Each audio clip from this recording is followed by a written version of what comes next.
ভারতের বিভিন্ন রাজ্যে বাংলাভাষীদের প্রতি বাড়তে থাকা হয়রানি ও সীমান্তে ঠেলে দেওয়ার ঘটনা সাম্প্রতিক সময় বেশ বেড়েছে। ভারতীয় সংবাদ মাধ্যমগুলোর বরাত অনুযায়ী শুধু বাংলায় কথা বলার কারণে অনেককে বাংলাদেশি সন্দেহে সীমান্তে ঠেলে দেওয়া হচ্ছে। এমন ঘটনায় গভীর উদ্বেগ প্রকাশ করেছেন নোবেলজয়ী অর্থনীতিবিদ অমর্ত্য সেন।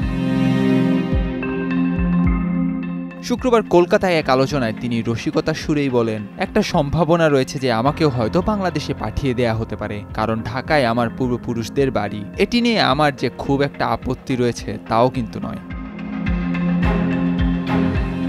ভারতীয় সংবাদ মাধ্যমগুলোয় সম্প্রতি খবর এসেছে শুধু বাংলায় কথা বলার কারণে অনেককে বাংলাদেশি সন্দেহে সীমান্ত পেরিয়ে বাংলাদেশে পাঠিয়ে দেওয়া হচ্ছে। সেই প্রসঙ্গ টেনে অমর্ত্য বলেন, খবরের কাগজে দেখলাম বাংলায় কথা বলায় একজনকে বাংলাদেশে পাঠানো হয়েছে। তখন ভাবলাম ফার্সি ভাষায় তাহলে কথা বলবো, কিন্তু সমস্যা হলো আমি ফার্সি জানি না।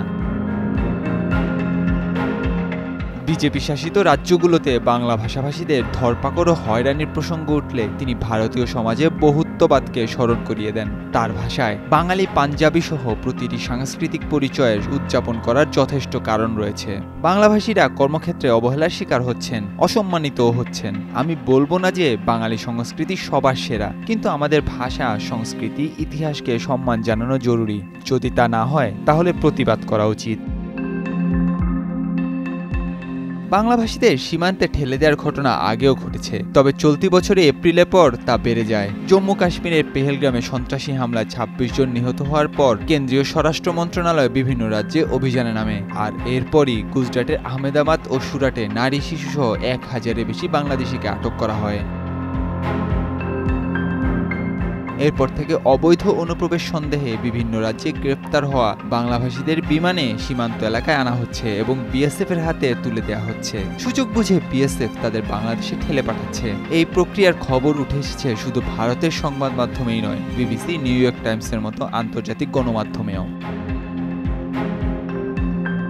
অমর্ত্য সেন অর্থনীতিতে নোবেল পুরস্কার বিজয়ী একজন ভারতীয় বাঙালি অর্থনীতিবিদ। দুর্ভিক্ষ, মানব উন্নয়ন তত্ত্ব, জনকল্যাণ অর্থনীতি ও গণদরিদ্রের অন্তর্নিহিত কার্যকরণ বিষয়ে গবেষণা এবং উদারনৈতিক রাজনীতিতে অবদান রাখার কারণে ১৯৯৮ সালে তিনি অর্থনৈতিক বিজ্ঞানে ব্যাংক অফ সুইডেন পুরস্কার লাভ করেন।